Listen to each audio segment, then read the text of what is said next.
All right, Larry Krueger here from the Pig and a Pickle Krug Show with a little 49er video. Check out Pig and a Pickle, 2 locations, Emeryville and Corte Madera. They're open 7 days a week in Marin, 11 a.m. to 8 p.m., Wednesday through Sunday in Emeryville. Pig and a Pickle, the best barbecue in all of Northern California.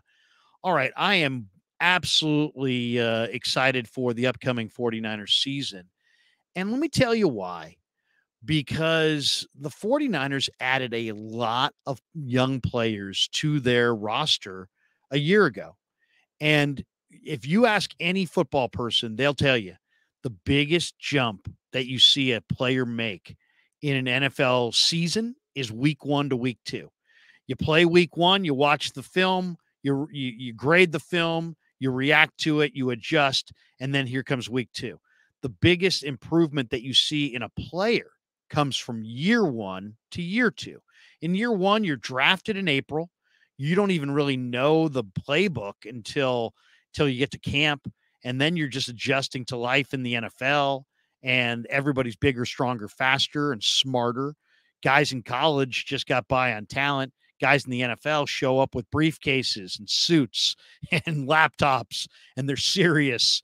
And the level of detail of a game plan on either side of the ball is night and day difference. There's so much more intricate game plans in the NFL on either side of the ball and on special teams compared to what you experience in college.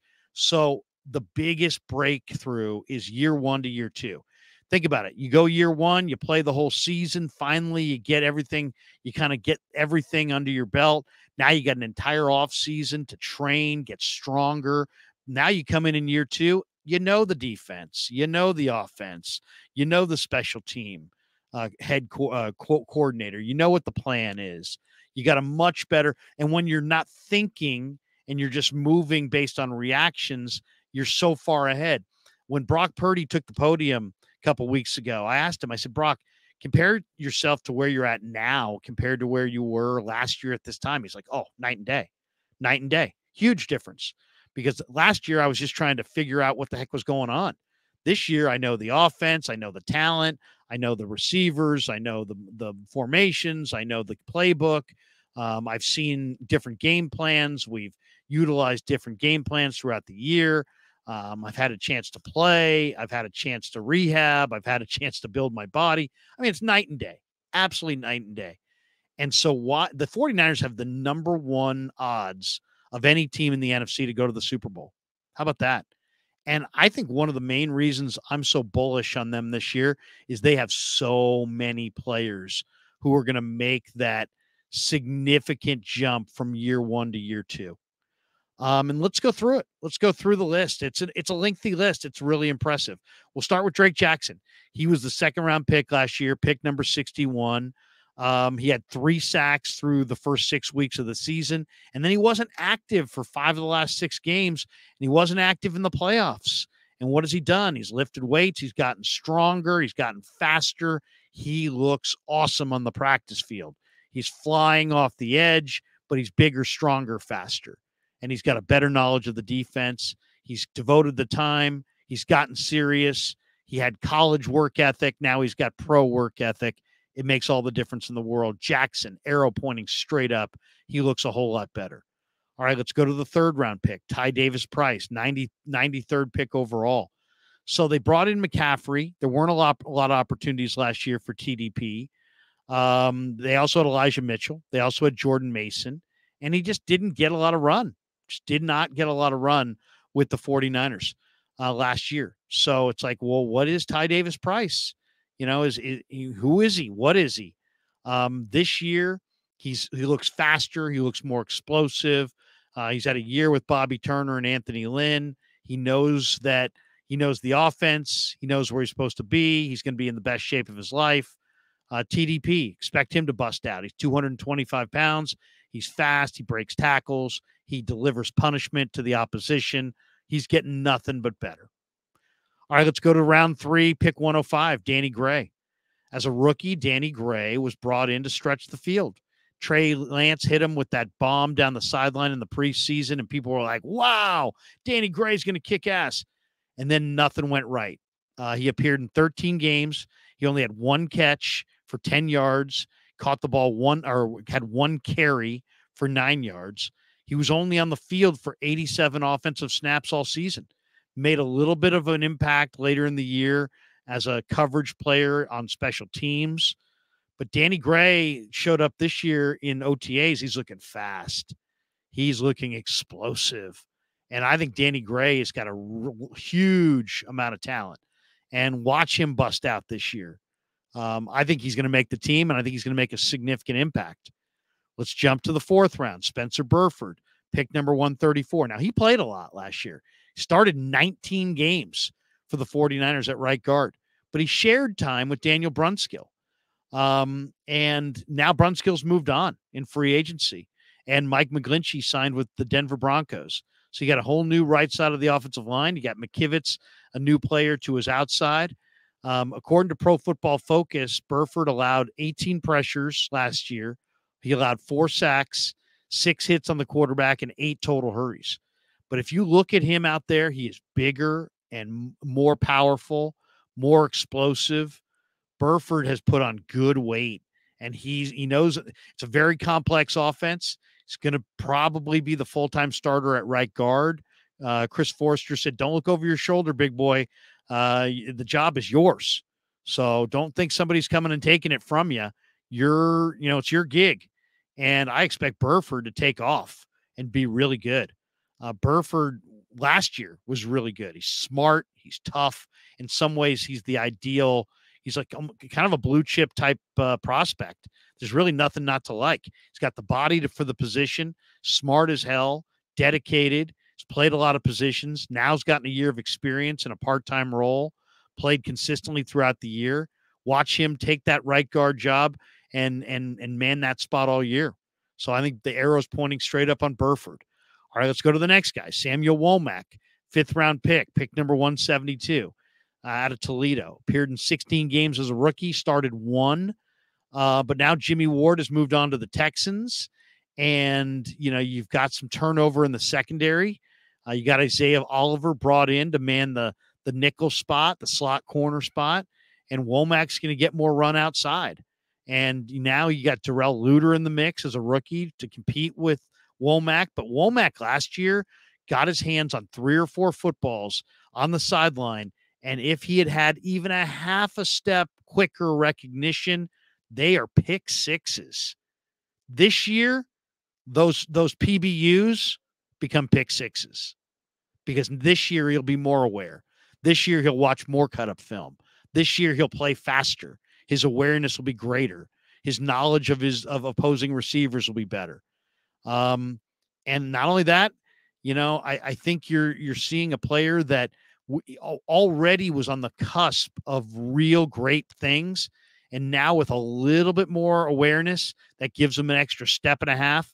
If you give Samuel Womack an extra step and a half, he has 3 pick sixes last year. Expect him to make a major impact this year playing the corner spot outside. Let's go to the next round. Nick Zakelj, 6th round pick, 2nd-year offensive lineman. Was only on the field for 12 offensive snaps. He played 21 snaps on special teams. Zakelj is big and tough, long arms, smart, and he gives the Niners great depth in the interior. He's a guard or a center.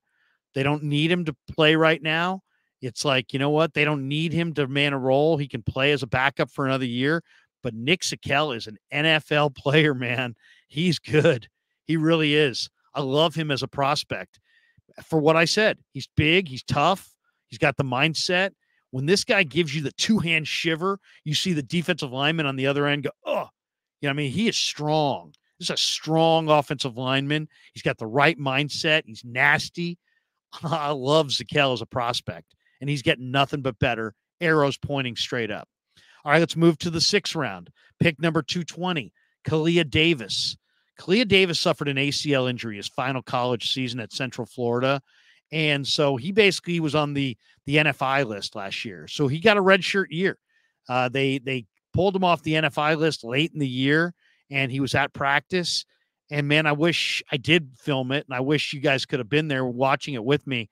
This guy can put it up. He can move like very few guys, 300+ pounds. He had 61 total tackles through 3 seasons at Central Florida, 32 solo, 15 tackles for a loss. He's got movement ability that is off the charts. People say he's like a DJ Jones. He's way faster than DJ Jones. I don't know if he's going to be functionally as strong as DJ. They're different players. Just think of Kevin Givens, but with more size and more speed. That's pretty damn good. Kalia Davis, I cannot wait to see what he does in the preseason, because this guy's an interior pass rusher of note. And once you see the speed that this guy can play at, if he can stay healthy, the Niners, this might be one of the best picks they made. And nobody knows anything about him. How about that? 6th-round pick last year. No expectations at all. And I'm telling you, this guy can flat out move. I mean, he really can. So super excited for Kalia Davis. Let's go to the next pick. Oh, yeah, Mr. Irrelevant. 7th-round pick, 262, Brock Purdy. And we don't need to tell you what Brock Purdy did. You guys all know what Brock Purdy did. But this idea that, oh, he's reached his ceiling, he can't get any better, that's idiocy. That is just dumb. There's so many details that go into playing quarterback. Talking to Brian Greasy this week, there's no doubt that Brock Purdy's going to be better because he's got, 1, he's driven. 2, they're going to drive him. 3, he's the starter. He's now got an entire offseason in the offense. Look at Matt Ryan from year 1 to year 2. Matt Ryan was pretty good year 1 under Kyle Shanahan. Year 2, he was the MVP of the league. He was awesome. Kyle's offense is complicated. Brock excelled in it last year. He's going to take, where he got last year is just the tip of the iceberg. His recognition of NFL defenses, his rapport with his receivers, his touch, his timing, everything.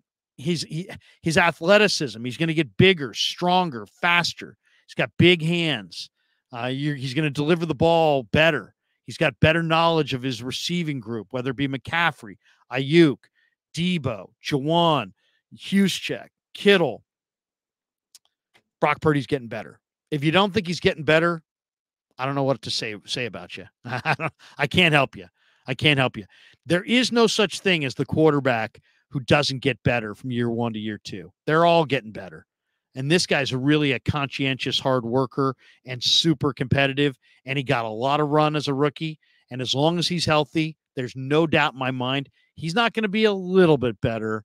He's not going to be the same. He's going to be a lot better. A lot better. And you know what that means? That means the Niners are in a very, very good spot.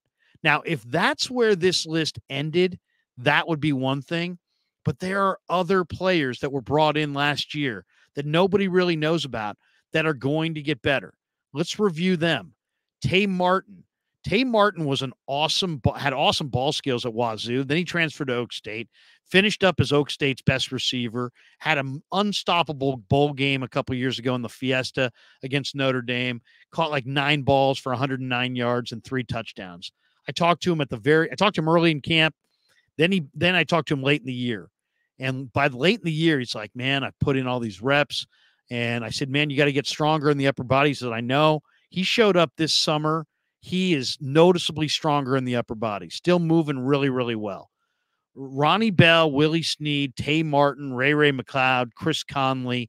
These guys are going to have one of the most severe competitions, one of the most fierce competitions that we see this summer in Niner camp.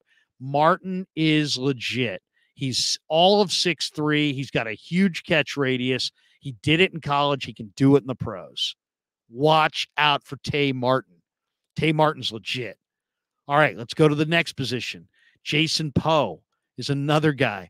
Looked really good in Leroy Watson on that offensive line. Those 2 guys, 2 young guys, really, really young players. But, Watson's in world's better shape.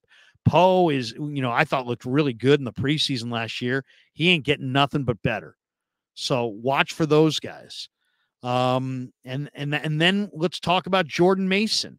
You talk to Bobby T, he's like, Jordan Mason's upside is limitless, and he's got a ton of potential. So Jordan Mason could emerge as a poor man's Marshawn Lynch. I mean, he's not just a back. He's not just a camp body. He's not just a guy. This guy's good. This guy's really good. So watch for him to fire out and be quite a bit better in year 2 than he was in year 1. Let's jump to the defensive side of the ball. Marcelino McCrary Ball is jacked. They're playing him at middle backer. He's playing the Mike linebacker behind Fred Warner. Aziz told me at the end of the year, watch out for Marcelino next year. He's going to go off. Marcelino has huge talent. And this guy started at Indiana as a corner. He moved to safety.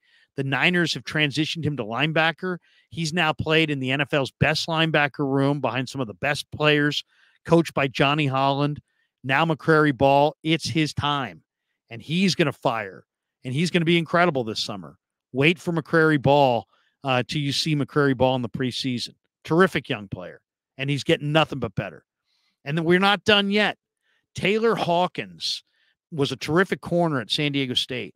Last year, he decided he was going to, jumped into the Niners. He was a practice squad player. He knew he had to get bigger. And, he was bigger, but he wasn't necessarily quicker. And he didn't quite look like the coverage player that I saw at San Diego State. This summer, he looks like an all-new player. He's the same athlete that he was at San Diego State. He was a super smart defensive back. Hawkins is going to be heard from in this safety battle. I mean, I don't know that there's a job available, to be honest. You got Afonga and Gibson and Jair and Odom. And you got Avery Young, a rookie, and you got Taylor Hawkins. But I'm telling you, Hawkins looked incredible, absolutely incredible when I saw him this summer. That's the best I've ever seen him look. He's in great shape. He's fast. Whether you play him as a jumbo corner or if you play him as a coverage safety, there's a lot to like there. And the last one is maybe one of my favorite guys in the whole team, Quantrez Knight. Quantrez Knight was a true alpha for the Bruins. He was a leader. Is he a corner? Is he a safety? I'm not really sure, but this guy can play. And he just needed to take 1 year to redshirt, get in better shape, learn the defense. Watch out for Quantrez Knight. Smart football player, instinctive football player. He knows how to play. He's a great leader. And this guy now, after a year in an NFL weight room, after a year working with NFL speed coaches, learning the defense, I can't imagine that Quantrez is not going to show up this summer and really fire as far as a young player that's getting better in that secondary. So to me, one of the things that nobody talked about last year is the Niners had a ton of new players.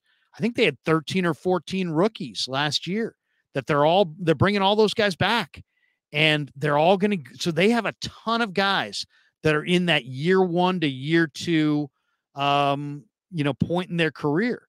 And since that's the biggest improvement curve, that means that the 49ers are going to show up with 13 or 14 guys who are going to be noticeably better than what they were a year ago.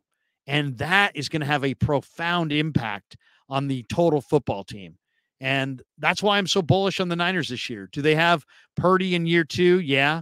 But, man, they got 13 or 14 other guys who are in year 2. And all of those guys are getting nothing but better, faster, quicker, stronger. It's going to be an exciting year. All right. Hope you enjoyed our 49er video. Check out Pig and a Pickle, 2 locations, Emeryville and Corte Madera. And thanks to all of you guys for supporting the Krug Show on YouTube.